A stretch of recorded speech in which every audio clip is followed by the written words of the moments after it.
Welcome to A Cult of Personality podcast, esoteric podcast extraordinaire at occultofpersonality.net. I'm your host, Greg Kaminsky. A Cult of Personality podcast is available on iTunes, Spreaker, Stitcher Radio, Acast, and all the best podcast apps. This is episode number 176, featuring an interview with world-renowned forensic geologist and author Scott Wolter. The Cult of Personality podcast is made possible by you, the listeners, and by the subscribers to the Occult of Personality membership section, and our patrons who participate via the Occult of Personality Patreon campaign.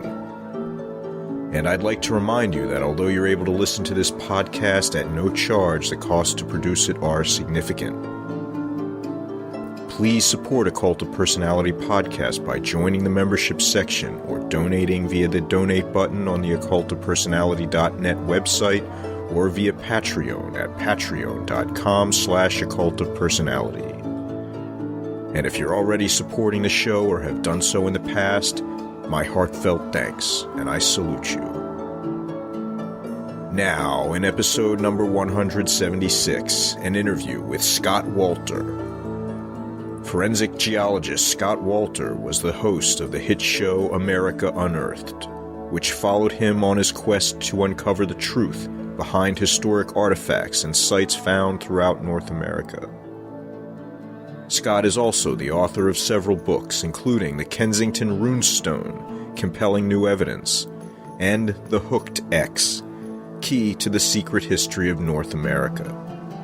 Scott has been president of American Petrographic Services, Inc. since 1990, and has been the principal petrographer in more than 7,000 investigations throughout the world, including the evaluation of fire-damaged concrete at the Pentagon following the attacks of September 11th, 2001. In this interview, Scott Wolter discusses his specific area of expertise, the Kensington Rune Stone, and the belief that the Knights Templar are responsible for this relic. The Rune Stone is a 200-pound slab of stone covered in runes that was discovered in 1898 in rural Minnesota. For more information about Scott's books, website, and the Kensington Rune Stone, see the links in the show notes. Scott Wolter, I want to welcome you to A Cult of Personality podcast. Thank you for joining us this evening. Well, Greg, I'm thrilled to chat with you, and I know that we haven't known each other for a long time, but I really enjoyed listening to your lecture. I felt like you were a kindred spirit as far as being a curious person and trying to get to the bottom of mysteries. So I'm really glad to be on your program. Thanks for having me. Yeah, thank you, and the feeling's definitely mutual. So I'm really excited to speak with you tonight. There's a lot of information that you cover that I think is unique. And before we talk about that, maybe you could just give listeners an introduction if they're not already familiar with you. Well, sure. Well, my name is Scott Wolter, and I work as a forensic geologist is sort of my tagline that I use. And I've worked as a forensic geologist doing material forensics on primarily concrete and rock for about 31 years now. This is my 31st year. And I live in Chanhassen, Minnesota. Just celebrated my 30th anniversary with my wife, Janet, and 2 kids, a son and a daughter, 26 and 22. Recently, I have done some television work. I've been in a couple of documentaries, one called Holy Grail in America that traced some of my research with the Knights Templar that aired on History Channel and did very well, which led to another documentary, which led to a series that I hosted from 2012 until 2015 called American Unearthed. Then I did a show for them called Pirate Treasure of the Knights Templar. And all of those shows did very well, fortunately, and I'm very grateful for that. And I'm actually between projects right now and recently started a new company with another History Channel personality named Hutton Pulitzer, who was on Curse of Oak Island. And we started a new company called Go Explorer, spelled Hooked X, PL big R. And we're really excited about it. You know, that one of the unfortunate things about America Unearthed is we finished on a high note. The last two episodes that we did were our highest rated episodes for all 3 years of the show. And they actually sold H2. And that's the reason we stopped making shows. But one of the things that I learned from that is there's a real appetite for exploring scientifically, which is what we tried to do on the show, historical mysteries, and really created a discussion about a whole bunch of things. And so I'm going to continue to pursue some of these mysteries, and I'm really having a great time. That's wonderful.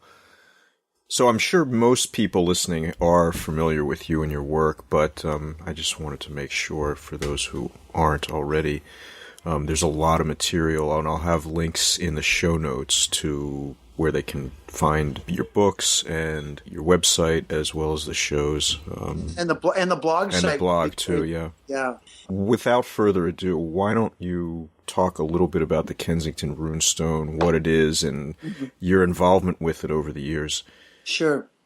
Well, Kensington Rune Stone was found in the fall of 1898 by a Swedish immigrant farmer by the name of Olof Oman, who basically homesteaded land in greater Minnesota near Alexandria. Minnesota is the largest town. It's in kind of west central Minnesota, and Kensington's about 15 miles west. But he was clearing trees in preparation for farming with his two oldest sons, and they cut the roots off. He said he cut the roots off around the base of an aspen tree, estimated to be 25 to 30 years old, according to 12 witnesses. And when he and his sons pulled the tree over with a winch, this pulled the stump up, and almost directly underneath the tree, still wrapped in the roots of the tree, was this 202-pound stone that they quickly realized had a long inscription carved in it. At first they thought it was an Indian almanac, and they soon learned that it was carved in Scandinavian runes.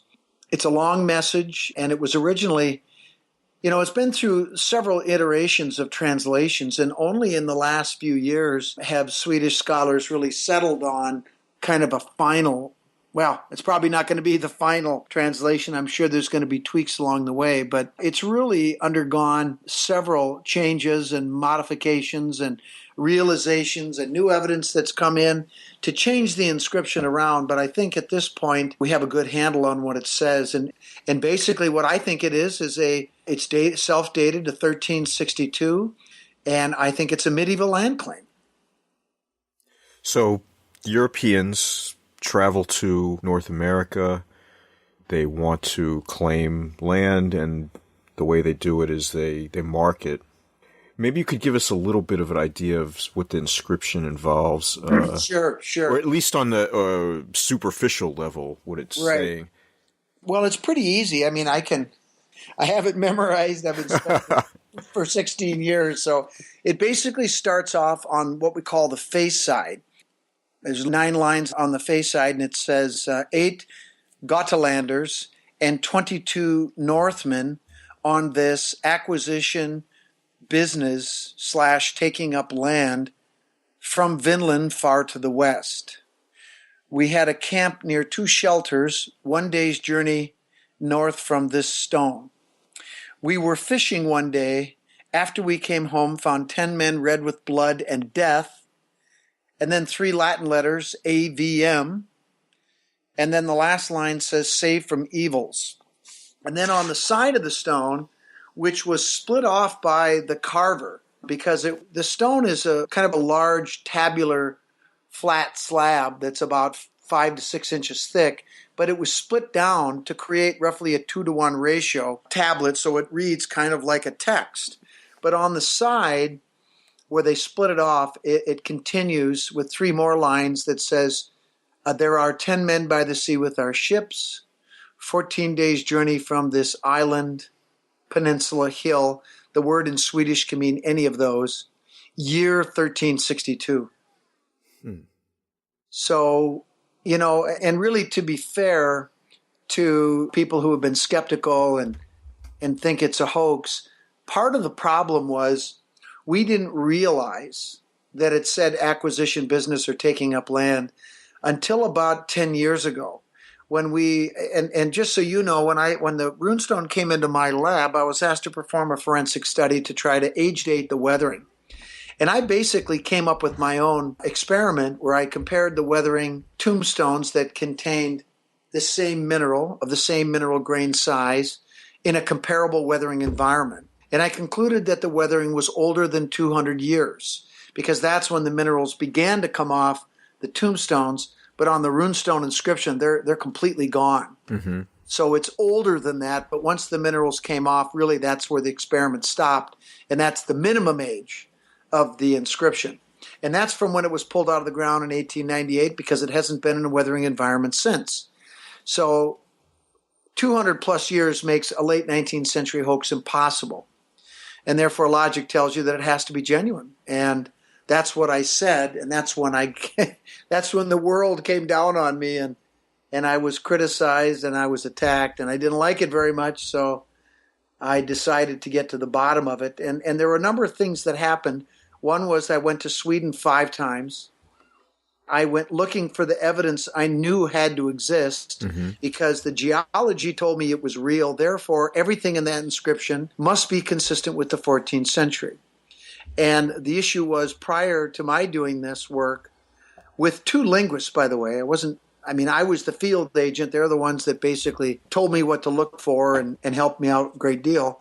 But prior to that time, it was a hoax. So why bother, right? So nobody ever looked. But I had a different mentality, because the geology told me it had to be there. And it was just a matter of going and digging for it, looking, and I found it all. So, that in itself, I think, should tell people something pretty powerful. Pretty much everything that the experts said for 110 years was wrong, and it wasn't. Right. It's really quite a story, and it's an amazing discovery. One of the things you mentioned, the skepticism about its authenticity, how this is kind of extended for a long time. And even recently on your blog, you wrote about what seems like concerted efforts to discredit the authenticity of the stone. I'm just wondering if you want to talk a little bit about that. Sure.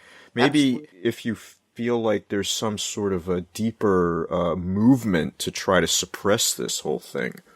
Yeah, well, the answer to that is yes as well. Well, first, just to talk about that blog that I wrote, it was a pretty controversial blog. Controversial is putting it mildly. And quite frankly, I was torn about even doing it, but because what I did was I basically accused those 2 guys that I formerly worked with. Right. One is Professor Henrik Williams, who's a professor at Uppsala University in Sweden, and my former co-author, Dick Nielsen, who I worked with on a daily basis for 5 years. And what happened was, I'm sure they would tell a different story, but the reality was, when our first book was published and peer-reviewed by Henrik Williams and other Scandinavian scholars, this is one of the misnomers that you see if you read on the internet. You follow my work, you'll find out there's a lot of people that don't like me. And they make all kinds of accusations and claims that are just false. They're just wrong. You haven't gone through peer review in an academic journal. Well, what academic journal is going to review my weathering study that was the first of its kind ever done? Mm-hmm. The work was reviewed by geologists at the University of Minnesota Duluth, who were experts in the source rock of the Runestone, which was the Thompson Formation up just south of Duluth. I mapped those rocks when I was in college. There's no other geologist in the country besides my professors that knows more about that rock than me. And they're the ones that reviewed my work. Now, no, it wasn't a scientific journal, but there is no journal that's going to do a better job than these guys. And yes, they were my past professors, but they're personal friends of mine, the ones that are still living. And I can promise you that they're going to be tougher on me and my work than anybody, because they don't want to see me look stupid. They were well aware of the runestone and the controversy, so they were very stringent, and they made sure that we told the line. But, they framed the argument by saying, well, it's not in a peer-reviewed journal. Well, guilty as charged. Mm-hmm. But I would argue that the peer review I went through was even tougher and more germane. But aside from that, these 2 guys I worked with very closely. And to be fair to Professor Henrik Williams, I'll give you an idea of what's going on in Sweden, Greg, just to give you a little flavor for this larger conspiracy, if you will. One of the other things that happened after I came out with my original conclusion, this made a lot of noise. It got a lot of attention. I didn't have any idea what a big deal it was because, quite frankly, I didn't care when I was started in on this work.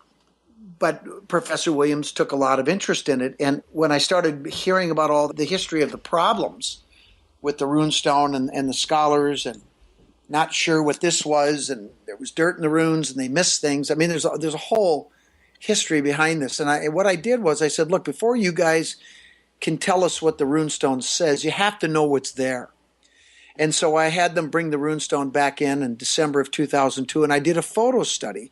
I took over 650 photos at high angle and low angle reflected light to pull out the three-dimensionality. And I started finding strange things, punch marks and short strokes that had not been noticed before. But I also noticed, and some of those we think are part of codes. Some of them are linguistic features that are part of the runes that were not seen before. And I think part of the reason was in the early days, shortly after it was found, I think there was still dirt in the ruins. In fact, some people commented on that. But in particular, there's one word on the split side, second word on what would be the 10th line, everybody thought was H-A-R. And that word is a modern Swedish word, and that was the chief piece of linguistic evidence that was the death knell for any linguist. Well, when I did my photo study, I found two dots above the A rune, which was a hooked X, that nobody had ever documented before.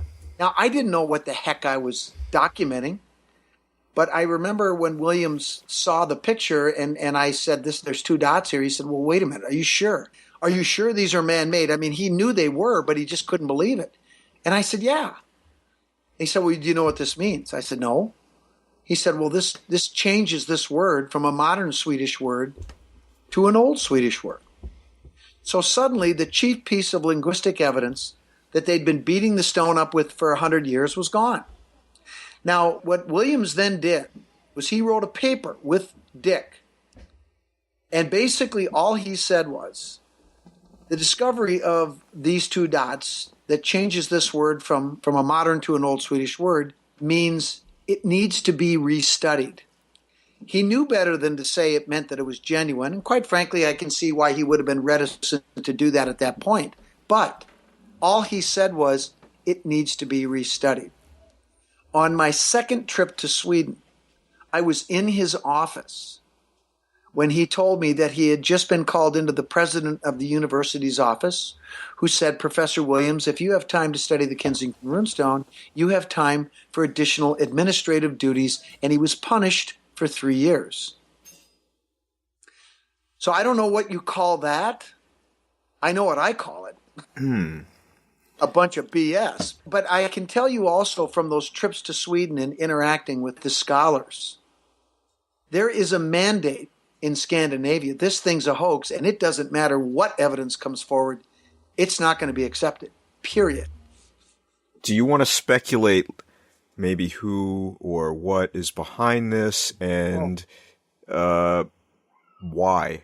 Well, the honest answer is I don't know who, if you're talking about some larger entity, whether it's some society or...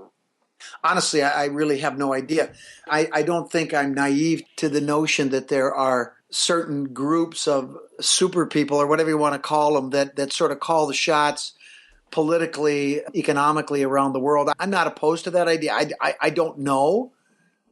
And I'm not saying there is one. I just wouldn't be surprised if there was.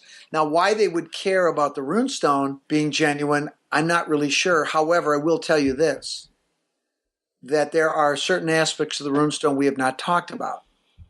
That if the Rune Stone is accepted as being genuine, suddenly what happens is you trigger different chains of dominoes to begin to fall.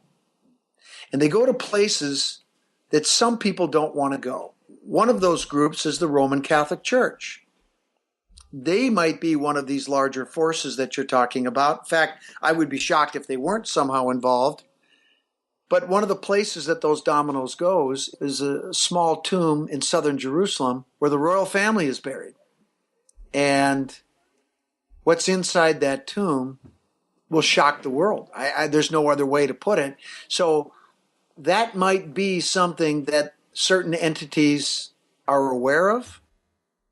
And people like the Roman Church, they don't want to go there. They don't want to go there for just about at all costs. I mean, Henrik and I were friends. Dick and I, at one point, Dick said to me that I was like a son to him. You know, Dick's probably about 81 now. We worked very closely. And all I'll say is what came between us were two things. A woman who seduced Dick, and I'm not kidding when I say that. And I think she intellectually seduced Henrik. And she turned them against me. That I was getting more attention than them, that they deserved more credit. I think the issue was I was just a little bit better speaker because I was the one that when people called for lectures to support the book, they wanted me to give the talks and not Dick. So that was a problem. And so at the end of the day, really what was a wonderful collaboration of disciplines that you would never expect to work together, a geologist, an engineer, and a linguist. And I would say that Dick was arguably as good of a linguist as Henrik was. He just didn't have the title. What we discovered is nothing short of amazing, including very rare use of the thorn rune in the initial position of a word or phrase in a certain part of Sweden that led to the discovery that it wasn't journey of discovery, but journey of acquisition or taking up land. And if it wasn't for me going out in the field and finding these things, and these guys obviously telling me what they meant, we never would have made these discoveries working independently, alone. Right. And that's sad. Not only did they just decide to dump the friendship, which was, unfortunate enough, but they also decided to try to undo a lot of the research that we did. And the plan that they hatched was to create essentially a fake 3D study and write a bunch of papers undoing a lot of the things that we had already published. And to this day, Dick will still not release this data that he has to support his conclusions. But yet these guys turn around and criticize me for not doing the proper peer review and all this nonsense. And it's unbelievable. Yeah, I agree. And that's why it leads me to ask you these questions, because a lot of this seems so outrageous that I have trouble believing that it's just jealousy or something of that nature. It feels to me like a really orchestrated effort.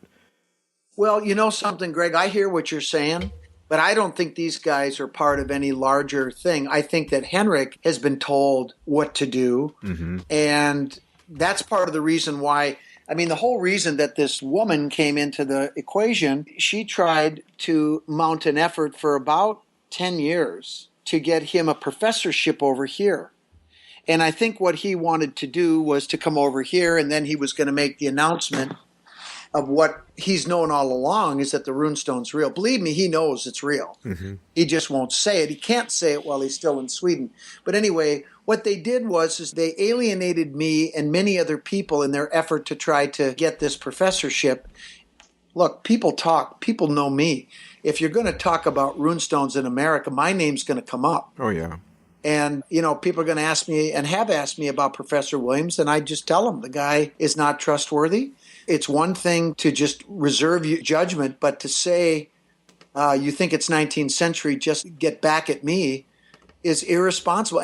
But I have to say, at the end of the day, it does boil down to personality issues in large part, certainly on Dick's part, and it's really sad. It's just sad. Because, you're a Mason, I'm a Mason, and one of the things that you learn in Masonry really quick is the lesson that life is short. And I don't care who you are, what you are. This is not some novel concept that's unique to Masonry. But I think that we in Masonry, through our experiences, really have that message driven home. I thought about that many times before I became a Mason, that I'm going to be gone someday, and I want my legacy to be that I tried to do as much as I could to get the truth out to the people, especially about this runestone. Right.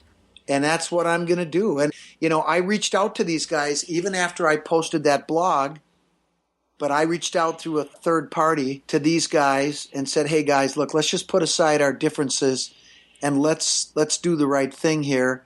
And I want you to be aware of this discovery, and I'll help you any way I can. You don't have to deal directly with me, but this is more important than any of us. I really believe that. And of course, I heard nothing. Wow. Well, I'd like to talk a little bit about some of the things on the stone itself. I don't want it to distract too much from the brilliance of the discovery and what you found here. It's really amazing. You mentioned that there are some Latin letters inscribed at one point in the message, and I think you said it was AVM. Yes. So typically we might interpret that as, kind of like the omnific word, aum or om, something of that nature. Is that how it was intended, you think, on the stone? Well, I think that's a really great observation.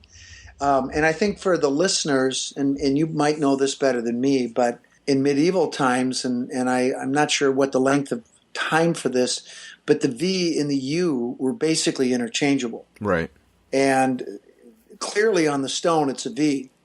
But as you said, it could be a UM. I think the way it was intended for the people that would read it, that they didn't want to truly understand the message, was AVM. If there were Catholic agents or Jesuits that were looking for these guys or came across the Rune Stone, if they were not initiated, they could have looked at it and said, well, there's nothing here that's a problem. AVM, make their cross and move on. But I think you're right. Look, in Masonry, we learn one symbol doesn't necessarily mean one thing. It really depends on your point of view. Symbols can stand for all kinds of things. It depends on the individual and the context. And certainly AVM could be interpreted more than one way. I think AUM is a strong possibility. In fact, based on who I think carved it, that's probably what it is. Interesting. Now, the other big thing on the stone that's really famous at this point now is this hooked X. Yeah. Boy, I think this is really an interesting aspect. Maybe you could just talk about it and kind of what you discovered. Well, I was the first one to coin the hooked X because I always saw it as a hook on an X. But it's a symbol that's being used for the A sound, and the typical runic A doesn't look like that. Medieval A rune. And I should also tell you that, as far as runes go, I'm not a runologist, but I learned from the best in the world. And I know enough to be extremely dangerous. So I really do know what I'm talking about. And when I don't, I'll say so. Anyway, it's being used for the A sound. It occurs 22 times on the runestone. This was one of the big problems with the artifact. We'd never seen this before. We don't know what it is, so there must be something wrong with it. No, you've never seen it before, and that's all it means. You've never seen it. That doesn't mean it didn't exist. And as it turns out, it certainly did exist. But and that goes back to one of the issues I've had all along with the history of the investigations. They just didn't think it through right. They just didn't handle it scientifically. And it's really it's too bad, but that's one of the lessons, I guess. But anyway, the hooked X, to me, it was obvious it was being used for the letter A. I mean, in the words with A's, that you have the hooked X. But there was something else about it that had to have another meaning. And so, after going through this whole exercise of following the evidence trail, discovering Gotland, the only clergy we had there were the Cistercians, and in the 14th century, the only person that realistically could have carved an inscription of that complexity and length would have been a member of the clergy, because the common people weren't educated. And so on Gotland, where I found pretty much all the unique linguistic features, the runes, the grammar, the dialect, dating, everything. And the only clergy we had were the Cistercians, the white monks. Then I started researching them, and of course the Knights Templar came into the picture. The Templars are Cistercian, and Bernard wrote the charter and the whole history behind the Templars and the Cistercians. Really, they're one and the same. But I started to really research their ideology, because I've always thought that if you want to try to understand what a group of people will do, you have to understand how their minds work.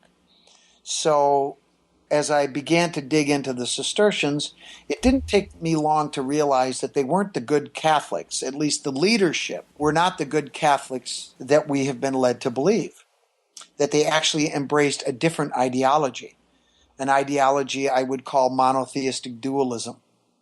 And if you look at the history of monotheistic dualism going back to Egypt and Akhenaten, and the crook and the flail crossed on his chest, they make essentially a hooked X, and they symbolize male, female, and the crook carries the eggs of fertility.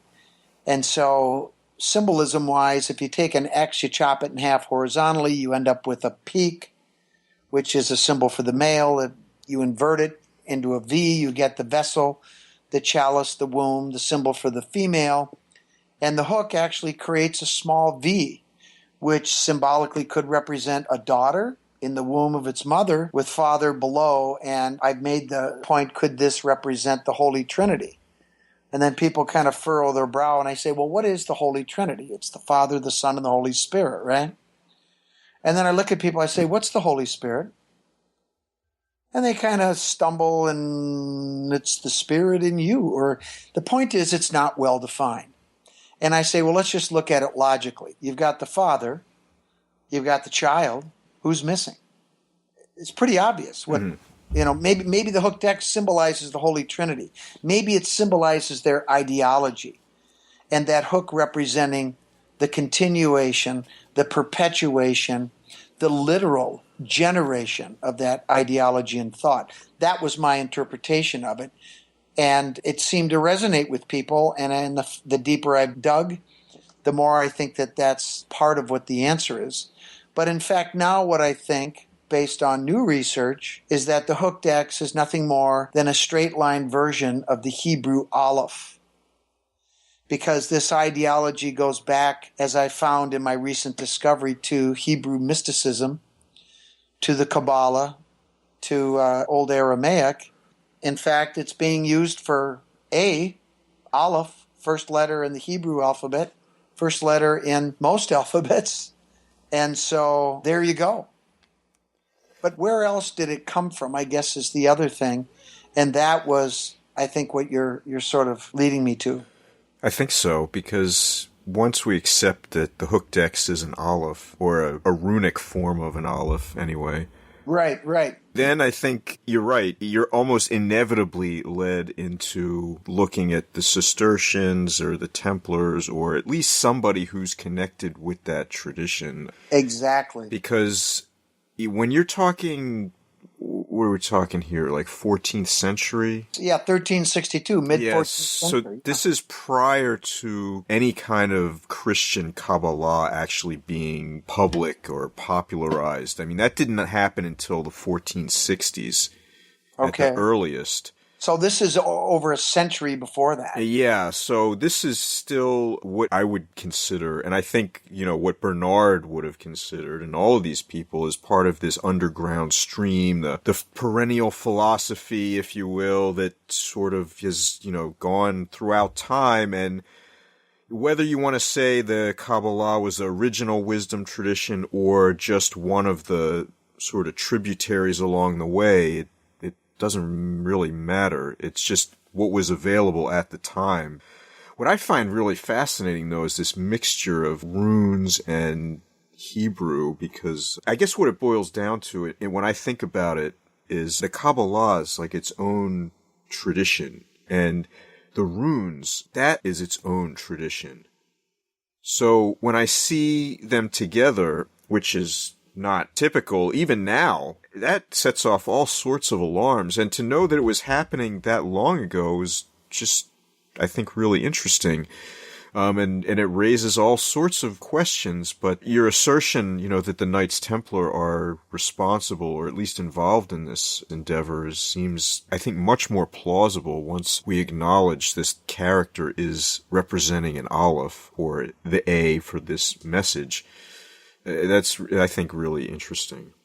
Well, I think so too. And, and this is one of the things, and just listening to you talk, Greg, you choose your words very carefully. You're thinking it through. You're trying to be logical, but at the same time, you're not jumping to conclusions, good or bad. And This is not the type of thinking that I'm used to dealing with when it comes to some of these scholars in these linguistic fields. And a big part of it is ego. I mean, I'm just going to call it what it is. I think in many ways, when they're confronted with something that they're not familiar with, they feel this need to have an answer or tell you quickly. And if it gets even in the remotest area of uncertainty for them, they just bail on it. You have to be careful, because when you say something like that to me, I'm the guy that did all the geologic work that turned out to independently replicate one of the finest early geologists in this country, who studied the Rune Stone and said it was genuine based on the weathering. So the geologists that have studied the inscription, the weathering of the inscription to any depth, have spoken. We say that it's genuine. And when a linguist just snaps and says, well, that's impossible, it's a fake because I've never seen this before, I don't think they really think that what they're saying is they're just disrespecting the geology. I mean, I got a problem with that. Right. I'm not going to sit here and say that I'm right about everything I've ever done in my career, but I was really very careful, and I took this extremely seriously. It was peer-reviewed, and I stand behind it until somebody can tell me something that I did wrong or it's not what I said it was and what Winchell said it was, then that stands. So I think that more people that study this, that are in a scholarly capacity, need to think a little more like Greg Kaminsky and be more careful and more balanced in how they look at this, and maybe stop and say, hey, you know what? What if? My gosh, this generates a lot of interesting questions. And I'll tell you what, the whole idea, like you said, that we've got this Jewish mysticism and the Kabbalah, this opens up a whole new world of investigation. And I'll tell you what, Greg, did you see that blog that I posted about these manuscripts and secret alphabets that were found up in Iceland? Yes. Mm-hmm. Well, exactly what you said, that's in there. And this stuff was hidden away from the Catholic Church, who sent agents there in the late 1500s, in the 1590s, to try to round up all this stuff. And anybody that was found messing with, this mysticism, this Kabbalah and runes or magic or any of that stuff, they were burned. Mm-hmm. And what we're seeing are literally thousands of alphabets, coded alphabets with all kinds of crazy characters, including runes, including Hebrew. Yeah. I mean, it's interesting. The Scandinavian areas were, as far as I'm aware, the last to be Christianized. Yes. And there was a survival of a lot of things there through the Middle Ages for just normal people. So I can only imagine what educated people who were into this stuff had available to them.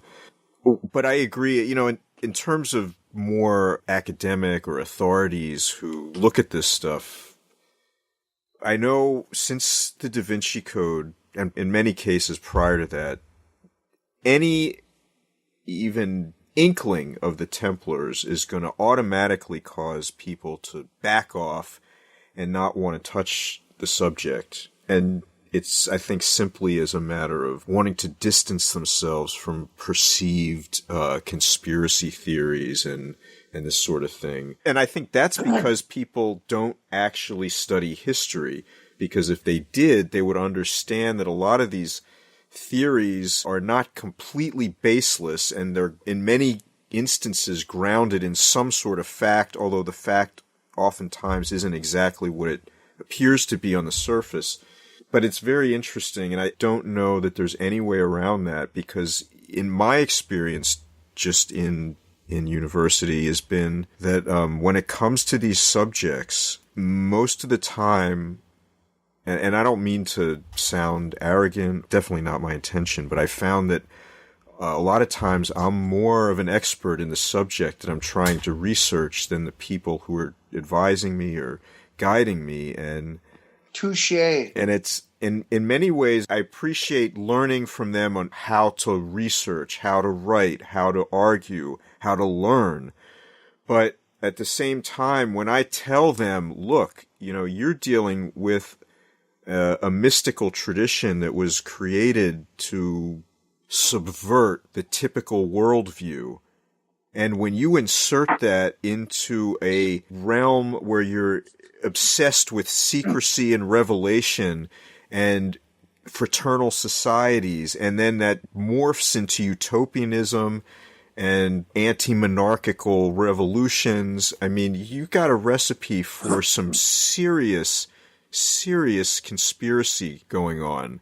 Well, you're really describing what we're talking about here. And I know exactly what you're talking about because, ironically, when I was going over to Sweden and doing this research, this was when the Da Vinci Code was at its fever pitch. And I had people accusing me of, that you're just following the Da Vinci Code. Mm-hmm. And I didn't read the Da Vinci Code until about 2010. I was so busy and focused on what I was doing, following the evidence, collecting the evidence. I was having the time of my life. I mean, never have I been on a more incredible journey of discovery really in my life. And slowly but surely, the gravity of the thing really became apparent to me, and I realized this was really important work I was going to do. And I knew at the time, based on how hostile everything was, that this thing probably won't even be accepted universally in my lifetime. But, that's okay. For whatever reason, I'm in this position to make a difference, and I'm going to do my best at it. Da Vinci Code be damned. As it turns out, the Da Vinci Code premise is part of this story, and it's true, in my opinion. There's a reason why that story took the world by storm. We said this in our show many times. In any myth that you hear, mythical story, there's usually some element of truth. And in this case, there's a lot of truth, in my opinion, and there's plenty of factual evidence to support it. And it ties in with the Rune Stone. It ties in with the Templars and the Cistercians. I know there's a lot of people that don't like it. They want to dismiss it as fairy tale, conspiracy, whatever you want to call it. But there's just too many facts here to dismiss. It ain't going away, and it's only going to get bigger. In the Occult of Personality membership section, Scott Wolter and I continue this compelling interview. Scott exposes his theory on the true meaning underlying the carving of the Runestone, connecting it to York Rite Masonic ritual. Don't miss that excellent exclusive recording. Just go to occultofpersonality.net/membership and sign up if you haven't already. It's the best way to support the podcast while receiving access to a tremendous amount of additional exclusive content. Thanks again for listening, and until next time.